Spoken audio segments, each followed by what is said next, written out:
On today's Locked On Texan podcast, an inside look at training camp, who's practicing and who's not. Lovie Smith speaks to the media. Also, more from the wide receiver group. And has the Texans done themselves a disservice? What are we talking about? Find out on today's episode, Cody. Tuesday, start the show off. You are Locked On Texans, your daily Houston Texans podcast. Part of the Locked On Podcast Network. Your team every day.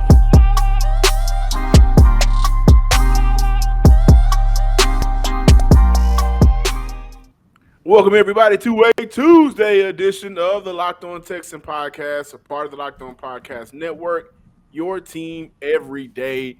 I'm John, some sports guy Hickman, of course, joined by Cody Davis. Before we talk Texans officially, the NFL every year they put out the top 100 list, and Brandin Cooks was not on there. Are you surprised? Brandin Cooks has more yards and TDs than Odell Beckham last year, who was ranked 90th on that list. Brandin Cooks has more uh, receptions than Jalen Waddle, the rookie, who was ranked 63rd on that list. And he also has more yards than Mike Evans as of last season. But no Brandin Cooks on that list. And again, this is just pointing to, I guess, Cody, just the continuous disrespect of maybe the most underrated player, absolutely the most underrated receiver, but maybe the most underrated player in the NFL. Yeah, look, I'm not surprised. One, I wasn't expecting to see a Houston Texan on that list, unfortunately. And two, you mentioned Brandon Cooks. Look, John, this is a guy who has recorded over 1,000 receiving yards in 6 out of his 8 years in the NFL. And how many Pro Bowls do he has to show for it? 0. So it's unfortunate. No, so it's unfortunate, and I've been saying that Brandon Cooks has been one of the most underrated receivers, one of the most underrated players since his time with the New Orleans Saints, and it's unfortunate. I call him one of the most unappreciative wide receivers players over the last 10 years. Yeah. Um, Not having a Pro Bowl is shocking. I didn't realize that. But moving on to the Texans training camp and what's going on with Houston as of right now. Christian Harris, Garrett Wallow, Anthony Auclair, Farrell Brown, Tavier Thomas, all of those guys have been nursing some sort of injury. They didn't practice on Monday. However, Drew Estrada and Kevin Pierre-Louis returned to practice. So some good sign for depth for the Houston Texans. And I think it's important for guys, if you can play, go ahead and play because Houston has a lot of competition right now, and it's kind of easier if you're not playing for them to make their decision, to go ahead and move on from you. Lovie Smith talked about Grayland Arnold, who's been having a very good camp, 2 good games for Houston in the first 2 preseason games, 5 tackles, 1 sack. The last game had 6 tackles against the Saints. Lovie Smith said that he's gotten our attention. Grayland did some things for us last year. We played him a little bit at both the safety position, and he can also play the nickel position. Now, who just went down due to injury? Who's going to miss some time?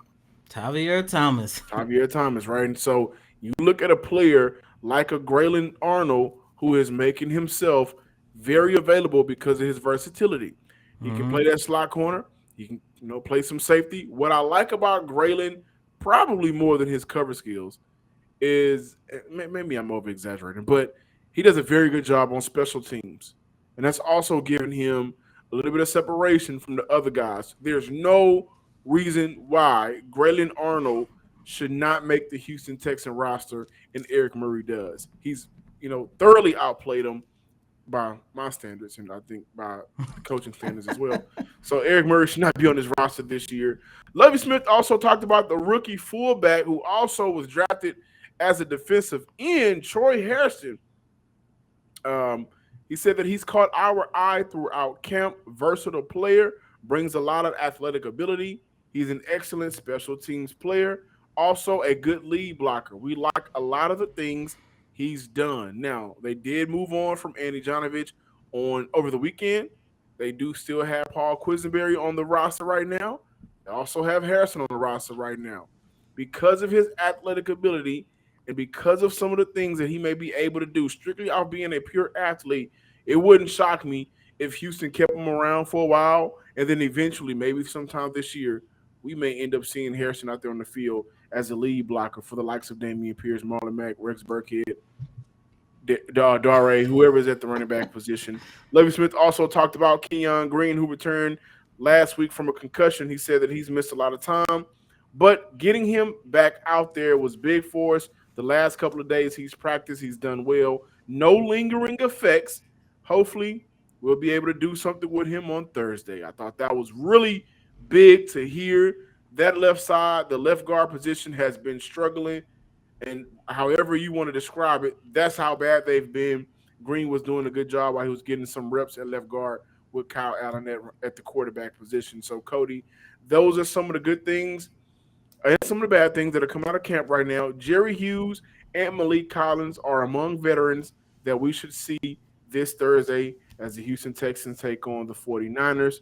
And the Texans do plan to play the starters much more extensively this week in their final preseason game. So I'm very excited to see who is actually going to be listed as the starter.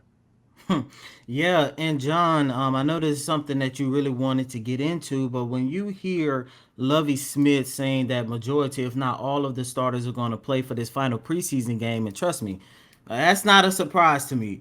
But you mentioned that you feel like this franchise have did themselves a disservice by not playing majority, if not all of their starters.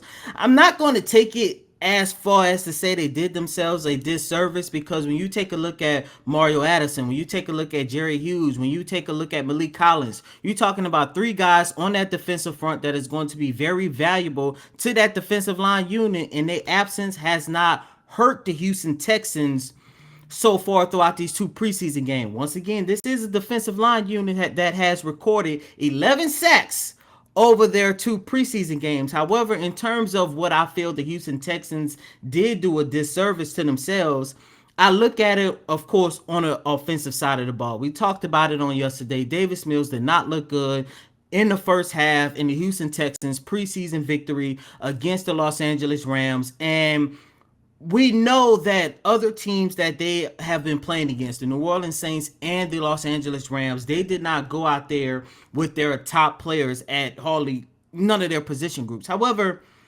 when you hear Davis Mills say this, and when you hear Philip Dorsett, I had an opportunity to ask Philip Dorsett about this, about the possibility of Pep Hamilton and this offense and this offensive team not showing their cards too much throughout the preseason. I feel like that is where the Houston Texans actually did themselves a disservice, because at the end of the day, you are still going out there with a second-year quarterback who is still trying to prove his worth once again beyond the 2022 campaign, and not only that, with a new offensive coordinator who is trying to establish himself. I think it would have been in the Houston Texans' best interest to at least practice half of what they are cooking up on that offensive side of the ball. I don't like that. I think that is where the Houston Texans actually made their biggest disservice. And look, I said this earlier before preseason started. I do not want the Houston Texans to go out there for the very first time and try to do something phenomenal against the Indianapolis Colts. And because you did not get that practice outside of guys who are not in that locker room, it becomes a failure. Yeah, Cody, and you basically to what I wanted to get at. I didn't like the fact that we didn't get an opportunity to see Brandin Cooks or Larry Tunsil out on the field. I also didn't like the fact that after one preseason game, Damian Pierce was basically just done, right? And I get it. I understand Houston is carrying. We have Mack, we have Pierce, we have Rex Burkhead, we have Dare, we have Royce Freeman. Right now, Houston has 5 running backs on their roster. So getting those guys their opportunity and touches means a lot. However, well, you don't have your best out there at offensive line, right? Larry Tunsil hasn't taken any snap, which normally doesn't happen in preseason. But that's for teams that may be coming off a playoff high. That's for teams that may be coming off winning the division and maybe making a push, or things of that nature, right? I would have liked to see Damian Pierce, Marlon Mack, Royce Freeman, who I do owe some apologies to. Royce Freeman has done some good things so far in preseason. Nothing spectacular, but he's done some good things. But those guys are not running behind that left side, which we presumably would be for the future for this upcoming season, at least. Laramie Tunsil and Kenyon Green. Tunsil hasn't played in a preseason game. Green has been out with an injury. We also look at Cooks. I think that you want to evaluate what you're able to do in the passing game with your second year quarterback. Your next best wide receiver is also a second year player. It's good to get the veteran out there and Brandin Cooks. That can allow you to open up the offense and get guys more involved to see what Philip Dorsett can do in this offense, which he's done some good things and other players. So I haven't liked that. And again, I really wish we would have gotten more of Damian Pierce. Maybe he would have fought through some adversity we needed to see. Overall, I think Houston has done themselves a disservice because they're trying to hold back too much. Well, we were still working on some things. We have some things you guys haven't saw. Um, Again, I don't think that they've tried to. So credit to Pep Hamilton and Davis Mills and Jeff Driscoll and Kyle Allen, who's ever been a quarterback. They've tried to get Brevin Jordan involved. He's had a couple of catches, a couple of drops. He's done a better job as a blocker, so I want to give him kudos. But this keeping everything under wraps. This is preseason, and this is preseason with a team that's going through a rebuild, right? So under wraps that you have, it's going to be good to put it out there, right? So those guys comfortable doing the special whatever you're working on in an NFL game against players that doesn't wear the Texans jersey. I think that's why they've done themselves a disservice. However, we've seen some good things out of Houston. I think to highlight the best things we've seen out of Houston has been the defense. Shout out to Kamu Grugier-Hill. He had a good game on Friday. I talked about that. He only allowed 2 catches on 3 targets for 7 yards. I just wanted to mention that because he's done a very good job. I think it's very important to mention there is some players on the bubble on these NFL teams, and I'm looking at the running back position. Trey Sermon, Justin Jackson, Antonio Gibson, 3 running backs that are on the bubble right now. Kenyon Drake was also released earlier by the Las Vegas Raiders. We look at this running back position. Marlon Mack, $1 million dead money if Houston cuts him today. 1.8 dead money for Rex Burkhead. $1 million for Royce Freeman. We can lock in Damian Pierce, but between Rex Burkhead and Royce Freeman, even Marlon Mack to a sense, would a younger back in Trey Sermon be more helpful? Would Antonio Gibson, who's a 1,000-yard rusher in the NFL, what would he be able to do pairing with Damian Pierce? These are just some important things to think about. I do think Houston will eventually add players once cut season goes down, and they'll move on from some of these guys as well. I just wanted to put that out there for today's show.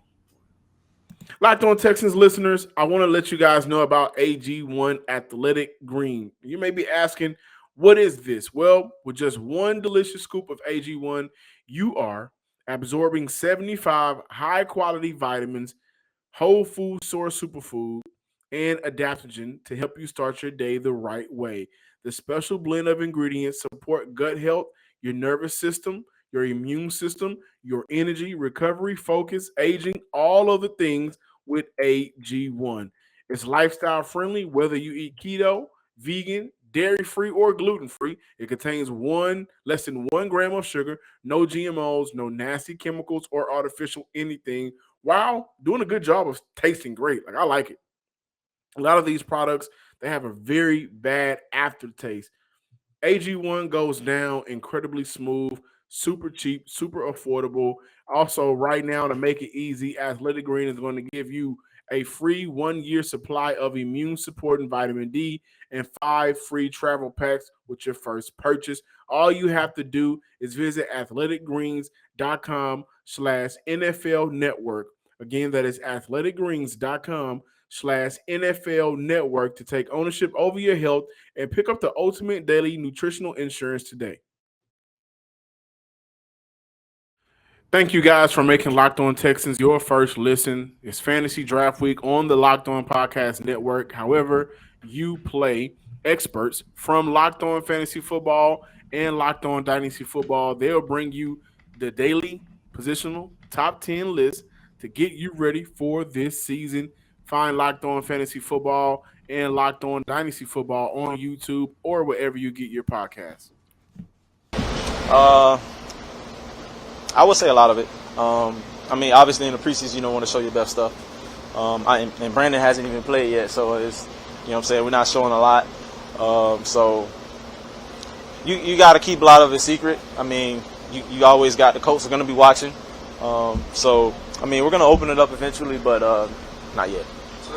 And that was Houston Texans wide receiver Philip Dorsett. I had an opportunity to ask him how much of this offense we have not seen throughout preseason, and you guys heard him say, it's preseason, you don't want to show your best stuff. And I 100% agree with John. As we talked about in the first segment, I believe that it would have been in the Houston Texans' best interest to at least just play around with some of the things that they were working on, because as I mentioned, you don't want the very first time you going out there trying something new week one against the Indianapolis Colts when these games actually count. But you guys heard him say it. One of the things about this offense that we cannot look past is the fact that they have not had Brandin Cooks out there throughout these first two preseason games. And by the way, John, listeners and viewers, yesterday at practice, Brandin Cooks, he showcased why he's very important to this offense. This is a guy on yesterday, according to my notes, he had about 7 or 8 catches, and he was blowing past Stingley. He was blowing past Nelson. And I'm pointing those two guys out on purpose because over the last couple of weeks, it seems like Brandin Cooks, it was a little bit hard for him to find his rhythm throughout practice because Nelson and Stingley was doing a very good job doing one-on-ones. But on yesterday, Brandin Cooks wasn't playing no type of games. I cannot wait to see him on Thursday against the San Francisco 49ers. However, in terms of this offense, the one bright spot that we saw during the Texans' win against the Los Angeles Rams on Friday was Nico Collins. And John, everything that you and I have been talking about throughout training camp, how fast Collins is coming off the line of scrimmage, the way he is able to win those one-on-one battles, especially in the red zone. And I do believe that touchdown that he was able to record to end that first half is the best example of Nico Collins using that 6'4" stature in the red zone, and I'm hoping that we are able to see that throughout the season. However, when you look at Nico Collins, I do believe if this was a regular season game, we probably would have been raving about him having a career day. You're talking about a guy throughout the first half, he had 4 catches for 48 yards. John, with what you know about Brandin Cooks, what we've seen out of Nico Collins throughout training camp and preseason, do you think this Houston Texans offense have an opportunity to take this tremendous step forward? No. Right now. I mean, listen, this is only preseason game 2. We got 3 on Thursday. But again, in the first conversation we just had, I had an issue with not being able to see the full first team out on the field at one time. Mm-hmm. And that includes blocking for Davis Mills. That includes your running backs and whoever it will be. That includes whether or not that running back is going to hit that open hole, which Marlon Mack didn't do at times throughout the game on Friday. That includes whether or not Chris Conley is going to drive back and make plays for his young quarterback. All of these things are included. We haven't seen it. I think that there are some Texans on this offense that could do themselves a favor this year, like Nico. Like if Nico goes out there 800+ yards and he hovers around 5 or 6 touchdowns in year 2, then that's a good thing for Nico. Doesn't necessarily mean like the offense is really just potent. He's having a good season his second year. And I think that we will see some individual good seasons from a lot of these Texan players. But to say, do I think that it will be offensively? Because I am starting to lean towards his defense a little bit. Like they are putting together a great efforts in the first 2 games and throughout practice and training camp. But for the offense, I'm not 100% sold yet. There's been times where, and because that they're trying to hide some things, there's been times where it looks very, TK-ish, right? But it's preseason. Like Houston has 17 games for me to believe, and Davis Mills and the future of this Texan offense and Pep Hamilton and the future of this Texan offense. So no, but I do want to mention that they will look better with Brandin Cooks out on the field. No question. For Houston, they have to find out who their wide receiver three will be. I think from what we've seen, it will be Philip Dorsett. Philip Dorsett, because of his speed, he's able to play inside and out, so he's interchangeable. That may help you in certain formations, in certain lineups. I'm curious to see how Houston will really utilize Brevin Jordan in this offense as well. So when I look at a Philip Dorsett and I look at a Brevin Jordan, those are the two guys where I'm expecting for Houston to really allow them to get out into some open space. Allow the offense to come to them, and then they'll be able to make a move or so. Philip Dorsett just has been looking good. Has some injury issues whenever he came down here, Houston. But whenever he's been on the field, practice or the game, he's been able to make some plays. And one thing that I know you guys are overlooking is how well Philip Dorsett has been blocking downfield. The small things matter. I still believe that once they get a run game, that this offense will lean heavy at some point throughout their season on the running backs. So the small details matter. And I've liked that out of Philip Dorsett so far. And speaking on Philip Dorsett, you know, I am high on Dorsett. John, I want to ask you this question. I want your honest opinion.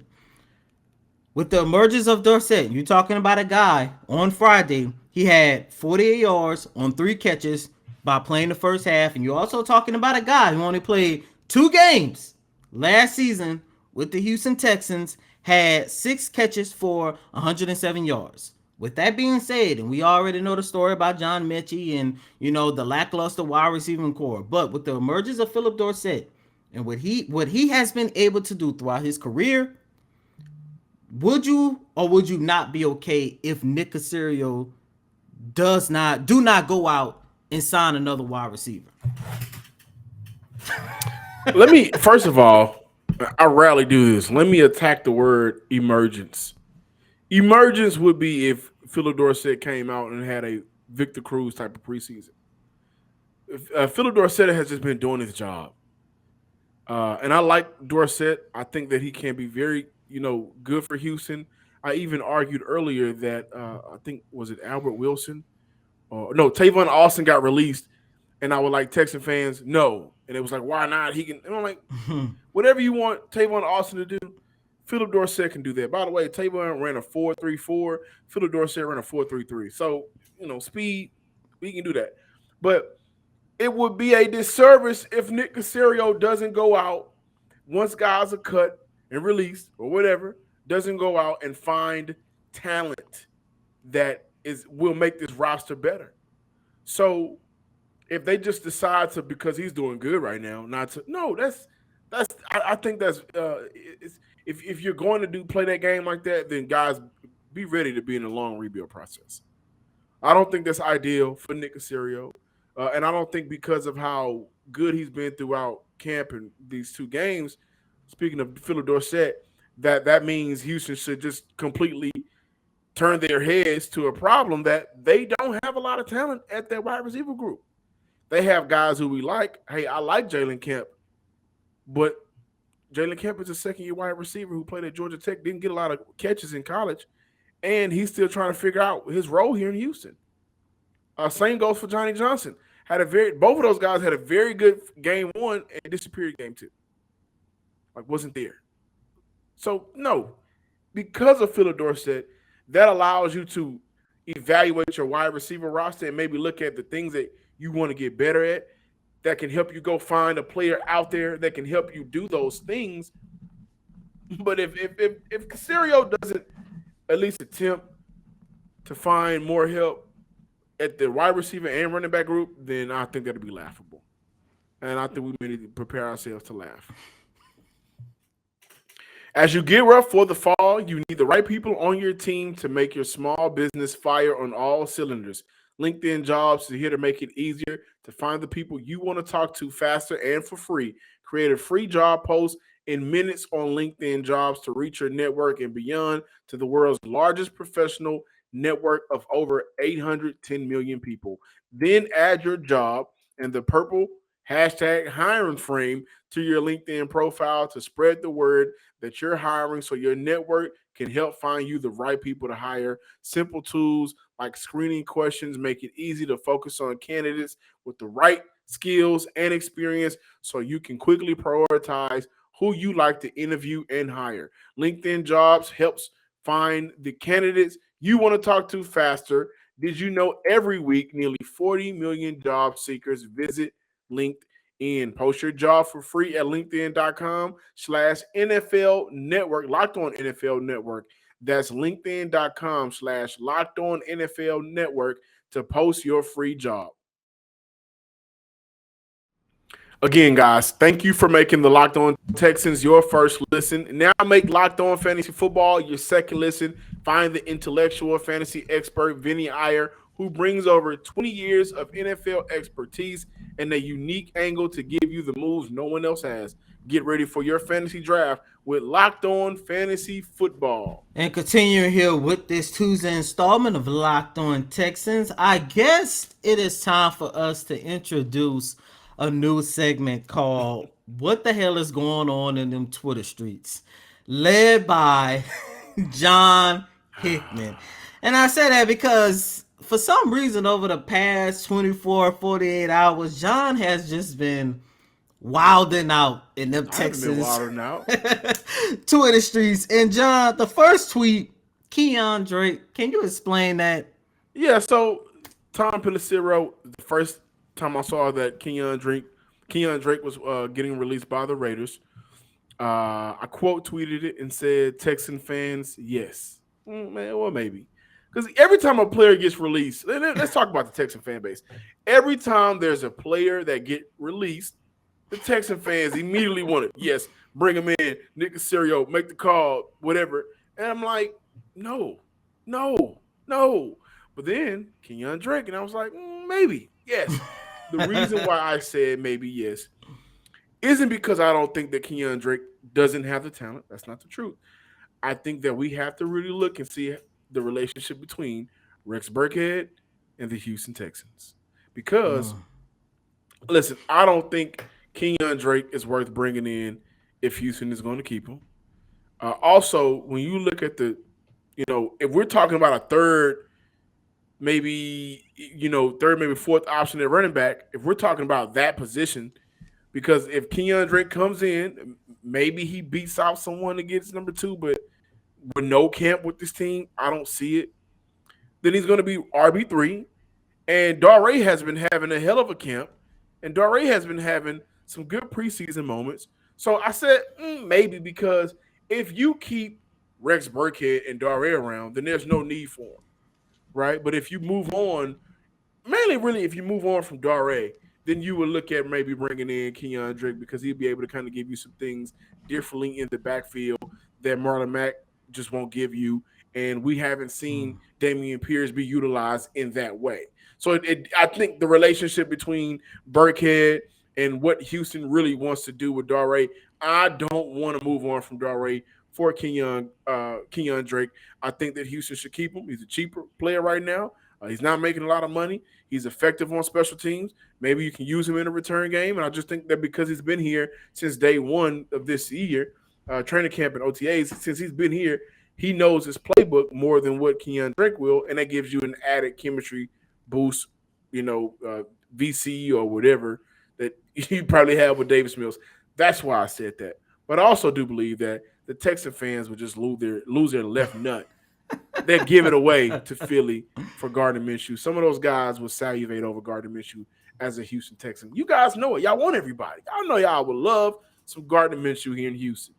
Well, first off, remember that was an idea I played around with last year in terms of getting yourself a quality bridge quarterback and not going to Tyrod Taylor right. And as of right now, I'm pretty sure you guys know, but for those of you guys who don't know, Gardner Minshew is a backup quarterback for Jalen Hurts for Philadelphia. Had a very good preseason. Oh man, him and Josh Dobbs put on a show in a preseason game, the best preseason game I have seen in a very long time. I want you to explain this Gardner Minshew statement a little bit more, because if this was the Houston Texans last year, like I mentioned, I actually played around with this idea and I wanted to see it because I felt that it would have gave the Houston Texans more so of a quality bridge quarterback other than that fiasco that took place with the whole Tyrod Taylor. However, because next year's draft class is pretty good with the talent that's coming out at quarterback. And you have a young guy in Davis Mills, and as you and I talk about a lot here on this show, if he does great, perfect. You have a quarterback for the future. If he does bad, okay, it's time to move on. You gave him a fair chance, whatever the case might be. But John, in terms of Gardner Minshew, I would not like to see it because I feel like if, for the sake of this argument, Texans bring Minshew in, he's always been a decent quarterback. I don't think he'll get the organization to a point where they would have to draft a quarterback, and I just think it'll just be it'll just cause too much net mess. And I think as of right now, in terms of the plan that this organization has at that position, it's a pretty good plan. Why Gardner Minshew? Is that your question? Well, Yes. because I know this fan base, and you know what Gardner Minshew has that Davis Mills doesn't have. What? He has Experience? character. Oh, yeah. He has character. He has Gardner Minshew is a guy that make other guys feel like, oh, he's cool, right? And I think Gardner Minshew can do some good things as a quarterback. We've seen him do it before. I like Gardner Minshew, but I think Texan fans would convince themselves that he's a franchise quarterback. And some of those guys won't do that. A lot of them won't do that for Davis Mills. Some of those guys still want Deshaun Watson back, right? Hey, that damn show ain't happening. When I say that there are some Texan fans out there that would love the idea for Gardner Minshew, consider this. I'm also talking about a large group of those guys that still want Deshaun Watson back. Yeah, they would want anybody right now that's cool and can kind of maybe sell tickets and get fans excited. Davis Mills doesn't do that. That's fair. Yet. As of yet. Well, as of yet. I know I've been critical the last couple of days, but I'm not giving up. We'll see. But he doesn't have the personality. You see the Texans are trying to make a thumbs up cool, the social media. Like that. Gardner Minshew would be able to get a beer sponsorship, and that beer sale, those sales in Houston would skyrocket. Like, I will drink a beer with Gardner Minshew. Davis Mills doesn't do that. Davis Mills is a wine drinker. You know, pair his steak with a nice wine, a nice Riesling. That's Davis Mills. That thumbs up. Thumbs up. I'm rocking with the thumbs up till the wheel fall off. And right now the wheel's kind of shaky. I ain't gonna lie. I see how you driving. Thank you guys for checking out today's episode of the Locked On Texan podcast. Be sure to subscribe. 2K! Be sure to subscribe to the Locked On Texan podcast on YouTube under Locked On Texans. Follow me on Twitter at John_Hickman12. And as always, I'm your host, Cody Davis. Please remember to follow me on Twitter at CodyDavis_24. Once again, that's Cody, COTYDAVIS_24. Until next time, ladies and gentlemen, peace.